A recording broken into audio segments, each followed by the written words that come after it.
Book 2, Assembly of the People of Ithaca, Speeches of Telemachus, and of the suitors.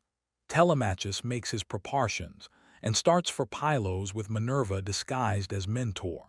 Now when the child of morning, rosy-fingered dawn, appeared, Telemachus rose and dressed himself. He bound his sandals on to his comely feet, girded his sword about his shoulder, and left his room looking like an immortal god.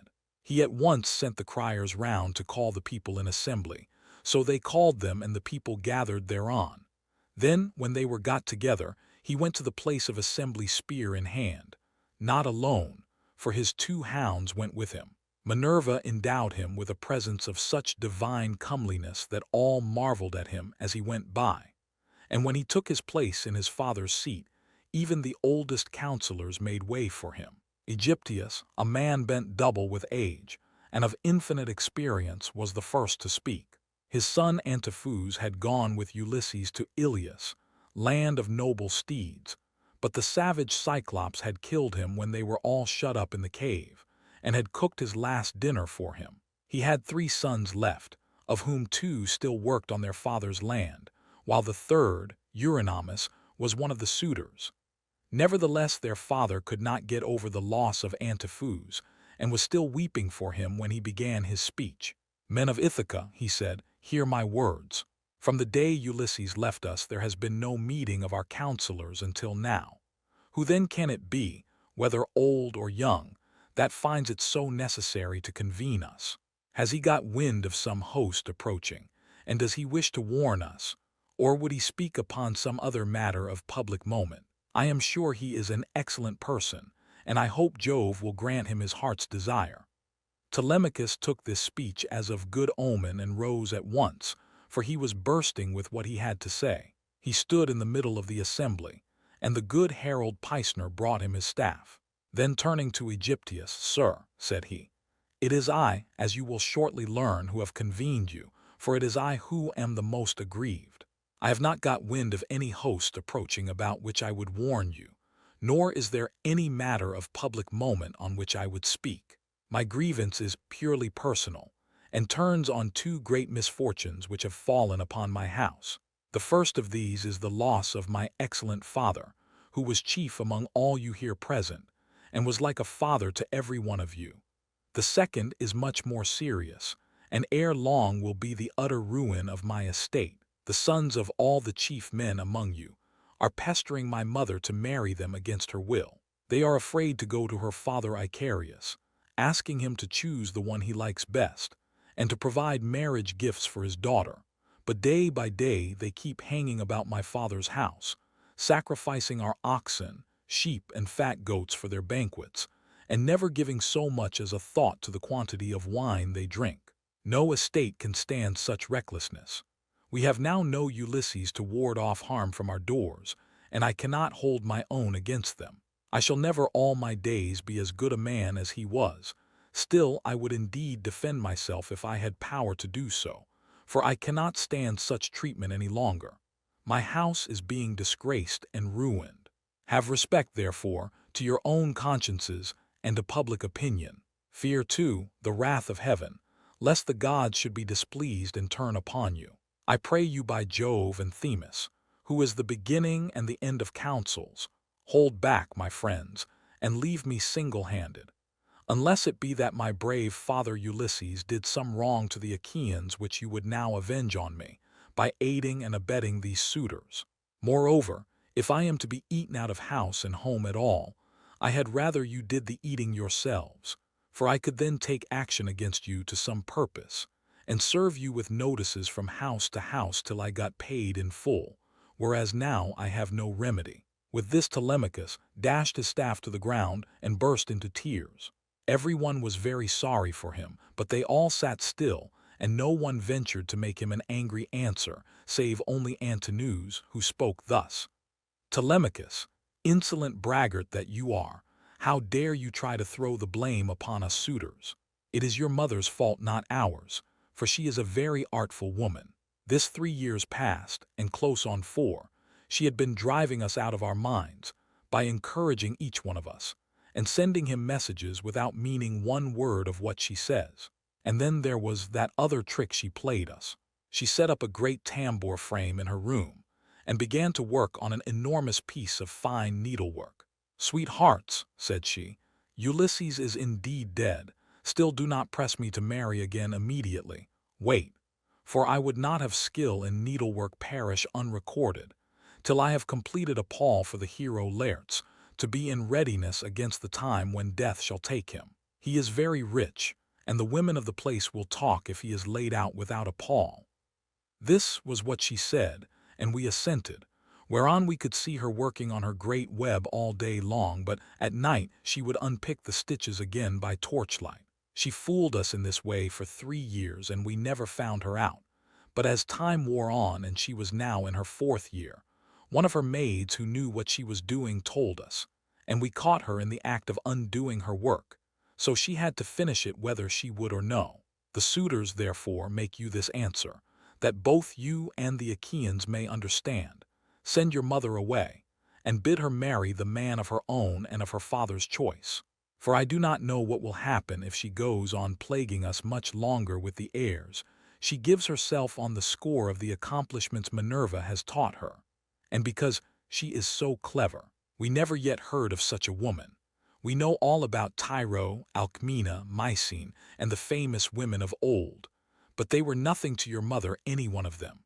It was not fair of her to treat us in that way, and as long as she continues in the mind with which heaven has now endowed her, so long shall we go on eating up your estate, and I do not see why she should change, for she gets all the honor and glory, and it is you who pay for it, not she.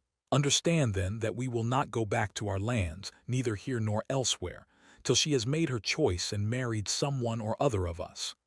Telemachus answered, "Antinous, how can I drive the mother who bore me from my father's house? My father is abroad, and we do not know whether he is alive or dead. It will be hard on me if I have to pay Icarius the large sum which I must give him, if I insist on sending his daughter back to him. Not only will he deal rigorously with me, but heaven will also punish me. For my mother, when she leaves the house, will call on the Erinyes to avenge her. Besides, it would not be a creditable thing to do, and I will have nothing to say to it. If you choose to take offense at this, leave the house and feast elsewhere at one another's houses at your own cost, turn and turn about. If, on the other hand, you elect to persist in sponging upon one man, heaven help me, but Jove shall reckon with you in full, and when you fall in my father's house, there shall be no man to avenge you." As he spoke, Jove sent 2 eagles from the top of the mountain, and they flew on and on with the wind, sailing side by side in their own lordly flight. When they were right over the middle of the assembly, they wheeled and circled about, beating the air with their wings and glaring death into the eyes of them that were below. Then, fighting fiercely and tearing at one another, they flew off towards the right over the town. The people wondered as they saw them, and asked each other what all this might be. Whereon Halitherses, who was the best prophet and reader of omens among them, spoke to them plainly and in all honesty, saying, "Hear me, men of Ithaca, and I speak more particularly to the suitors, for I see mischief brewing for them. Ulysses is not going to be away much longer. Indeed, he is close at hand to deal out death and destruction, not on them alone, but on many another of us who live in Ithaca.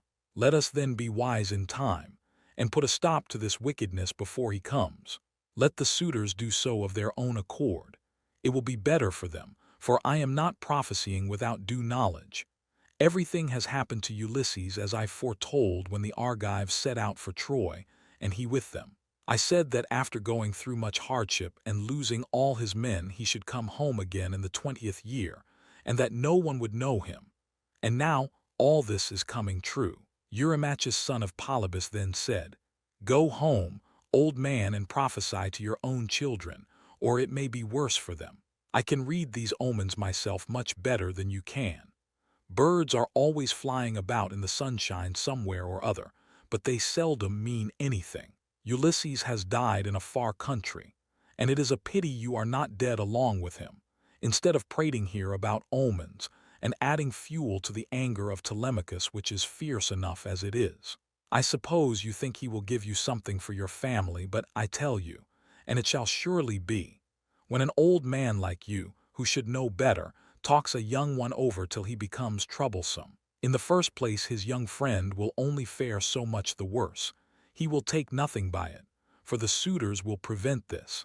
And in the next, we will lay a heavier fine, sir, upon yourself than you will at all like paying, for it will bear hardly upon you. As for Telemachus, I warn him in the presence of you all to send his mother back to her father, who will find her a husband and provide her with all the marriage gifts so dear a daughter may expect. Till then we shall go on harassing him with our suit, for we fear no man and care neither for him, with all his fine speeches, nor for any fortune-telling of yours. You may preach as much as you please, but we shall only hate you the more. We shall go back and continue to eat up Telemachus's estate without paying him, till such time as his mother leaves off tormenting us by keeping us day after day on the tiptoe of expectation, each vying with the other in his suit for a prize of such rare perfection. Besides, we cannot go after the other women whom we should marry in due course, but for the way in which she treats us. Then Telemachus said, Eurymachus and you other suitors, I shall say no more, and entreat you no further, for the gods and the people of Ithaca now know my story. Give me, then, a ship and a crew of 20 men to take me hither and thither, and I will go to Sparta, and to Pylos in quest of my father who has so long been missing. Someone may tell me something, or, and people often hear things in this way, some heaven-sent message may direct me. If I can hear of him as alive, and on his way home I will put up with the waste you suitors will make for yet another 12 months. If on the other hand I hear of his death, I will return at once, celebrate his funeral rites with all due pomp, build a barrow to his memory, and make my mother marry again. With these words he sat down, and Mentor, who had been a friend of Ulysses, and had been left in charge of everything with full authority over the servants, rose to speak. He then, plainly and in all honesty, addressed them thus. Hear me, men of Ithaca. I hope that you may never have a kind and well-disposed ruler any more, nor one who will govern you equitably. I hope that all your chiefs henceforward may be cruel and unjust, for there is not one of you but has forgotten Ulysses, who ruled you as though he were your father. I am not half so angry with the suitors, for if they choose to do violence in the naughtiness of their hearts, and wager their heads that Ulysses will not return, they can take the high hand and eat up his estate. But as for you others, I am shocked at the way in which you all sit still without even trying to stop such scandalous goings-on, which you could do if you chose, for you are many and they are few. Leocritus, son of Evenor, answered him, saying, Mentor, what folly is all this, that you should set the people to stay us? It is a hard thing for one man to fight with many about his victuals. Even though Ulysses himself were to set upon us while we are feasting in his house, and do his best to oust us, his wife, who wants him back so very badly, would have small cause for rejoicing, and his blood would be upon his own head if he fought against such great odds. There is no sense in what you have been saying. Now therefore, do you people go about your business, and let his father's old friends, Mentor and Halitherses, speed this boy on his journey, if he goes at all, which I do not think he will, for he is more likely to stay where he is till some one comes and tells him something. On this he broke up the assembly, and every man went back to his own abode, while the suitors returned to the house of Ulysses. Then Telemachus went all alone by the seaside, washed his hands in the gray waves, and prayed to Minerva. Hear me, he cried, you god who visited me yesterday and bade me sail the seas in search of my father who has so long been missing. I would obey you, but the Achaeans, and more particularly the wicked suitors, are hindering me that I cannot do so. As he thus prayed, Minerva came close up to him in the likeness and with the voice of Mentor.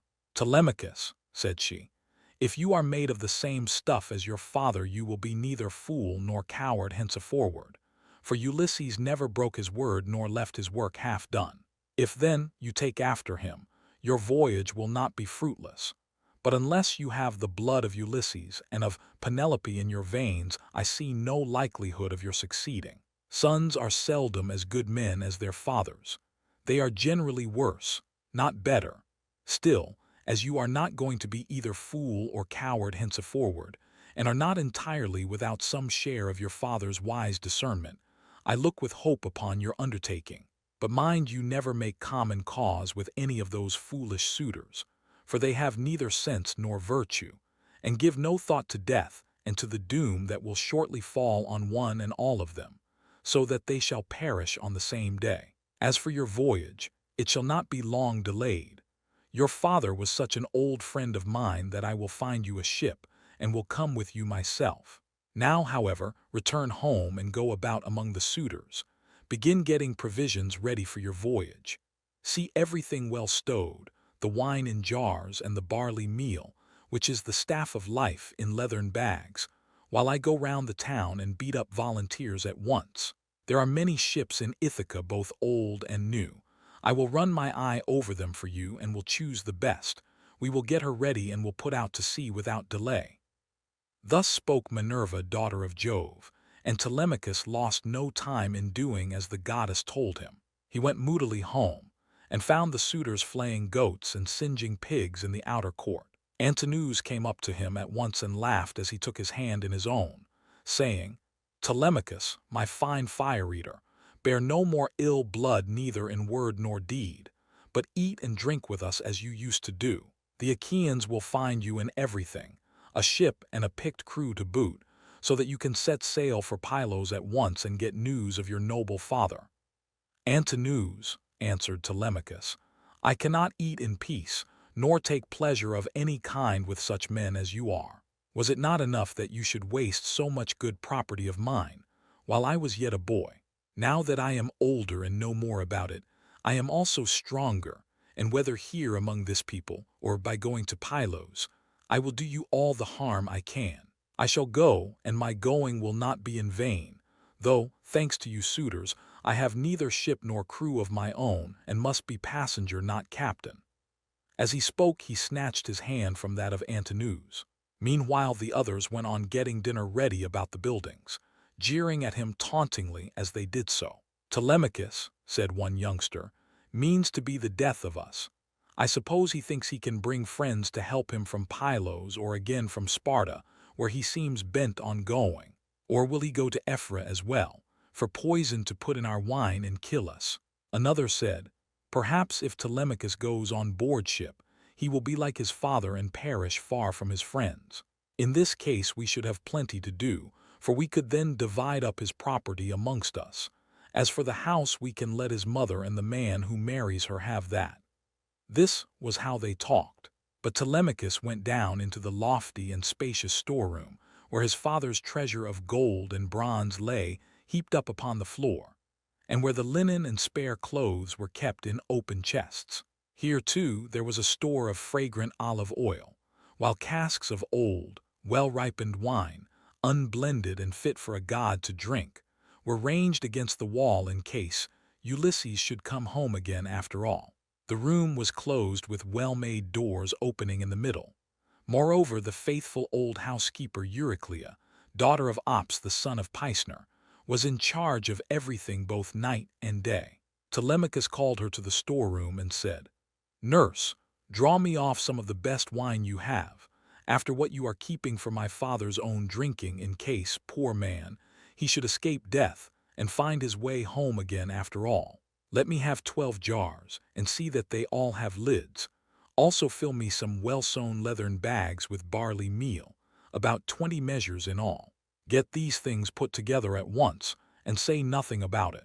I will take everything away this evening, as soon as my mother has gone upstairs for the night. I am going to Sparta and to Pylos to see if I can hear anything about the return of my dear father." When Euryclea heard this, she began to cry and spoke fondly to him, saying, "My dear child, whatever can have put such notion as that into your head? Where in the world do you want to go to, you, who are the one hope of the house? Your poor father is dead and gone in some foreign country nobody knows where. And as soon as your back is turned, these wicked ones here will be scheming to get you put out of the way, and will share all your possessions among themselves. Stay where you are among your own people, and do not go wandering and worrying your life out on the barren ocean." "Fear not, nurse," answered Telemachus. "My scheme is not without heaven's sanction. but swear that you will say nothing about all this to my mother, till I have been away some 10 or 12 days, unless she hears of my having gone and asks you, for I do not want her to spoil her beauty by crying." The old woman swore most solemnly that she would not, and when she had completed her oath, she began drawing off the wine into jars and getting the barley meal into the bags, while Telemachus went back to the suitors. Then Minerva bethought her of another matter. She took his shape and went round the town to each one of the crew, telling them to meet at the ship by sundown. She went also to Noman son of Phronius, and asked him to let her have a ship, which he was very ready to do. When the sun had set and darkness was over all the land, she got the ship into the water, put all the tackle on board her that ships generally carry, and stationed her at the end of the harbor. Presently the crew came up, and the goddess spoke encouragingly to each of them. Furthermore, she went to the house of Ulysses, and threw the suitors into a deep slumber. She caused their drink to fuddle them, and made them drop their cups from their hands, so that instead of sitting over their wine, they went back into the town to sleep, with their eyes heavy and full of drowsiness. Then she took the form and voice of Mentor, and called Telemachus to come outside.